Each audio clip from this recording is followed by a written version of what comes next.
Where to start, huh? I'm going to introduce you to my father, Bill Avis. He's a road manager with the band for years. Went out with Dylan for a couple of years. He's one of those guys that's just been around. You know, I think the world of him, my sister and I do. He's floating around somewhere, so Dad, come on out, will you? Business Bill, everybody.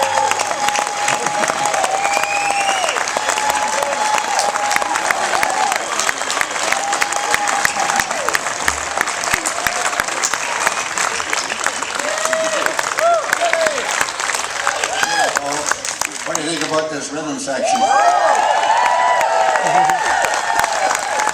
How about that brass section back there? And how about these guest singers?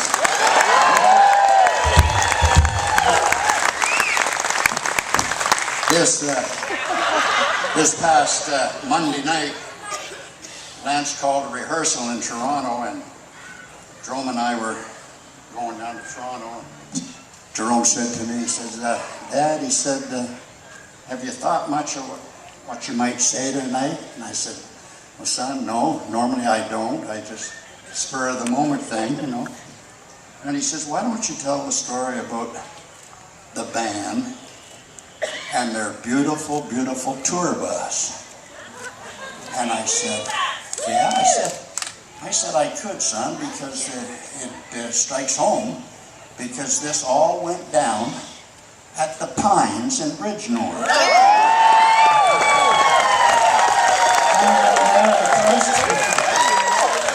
I don't know if you'll be doing that after I finish the story, but we'll go with it.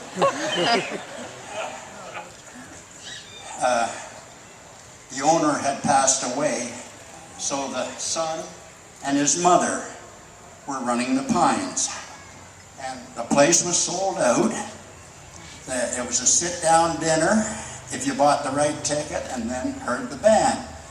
And then I went out to see them because I was not traveling with the band then, but naturally communicating quite often with Levon. And I said, the band wants an opening act. And I said, I can recommend a band. And that band was the Gary Hornbeck band. And my son happened to be the drummer for the Gary Hornbeck band.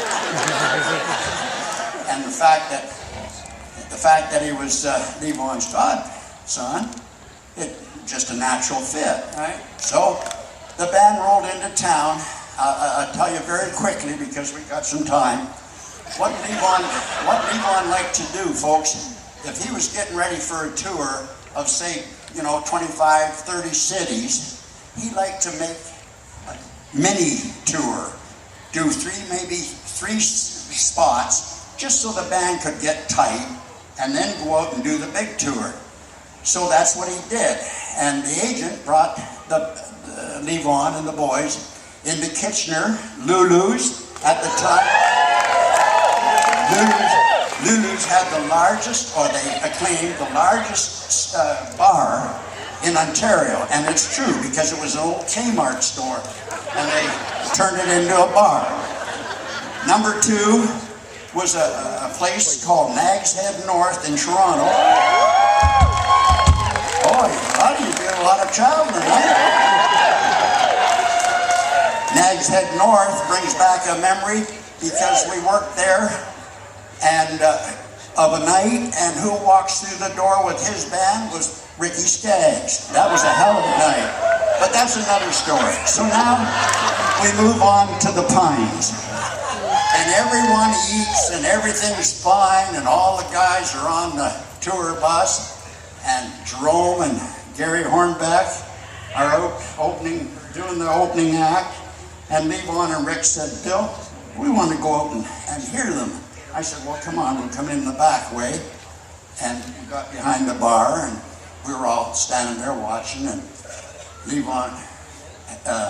Jerome was playing Levon's kit, which was pretty high. He was excited as hell to play his drums. And anyway, we stood there, and I don't know, maybe 4 or 5 songs. And then we walked outside, and this is where it really gets interesting. We walked outside the back of the pines, and there was this odor in the air. And it was not a nice odor, believe me. And Levon said, "What the hell is that?" And I said, "Levon, I have no idea." We carried on to the tour bus, and as we got closer to the tour bus, it got stronger and stronger. We get on the tour bus. The band is nowhere in sight. They've all gone inside. And the stench you wouldn't believe. So Levon, bless his heart, talking about your brother, the air was blue from what came out of him. I cannot repeat it. But the bottom line was, "Biz, find out what the hell is wrong." So I back into the club and I get a hold of the son, and I said, "What is the problem out there?" And he doesn't want to tell me. Well, then one of his people come up and said, "You know, they're having a hard time monetarily, so consequently they haven't drained their septic tanks, 2 of them. Now with all those people in there that had dinner and are drinking, they're using the washrooms, those tanks are just bubbling. They're really working." Do you remember that, son? Oh, Lord, I smell it right now. So I went back to the bus. I said, "Levon, Rick, get your shirts on. The guys are inside, and I'll just cut the show short and go on out and do your number." Because I had to do that, folks, because you've got these beautiful musicians behind me, okay? But believe me, if something at the beginning of a night or a show affects someone and kind of turns them off, it can ruin a whole show. I know, I've been there, I've seen it. Consequently, they went out, did the show.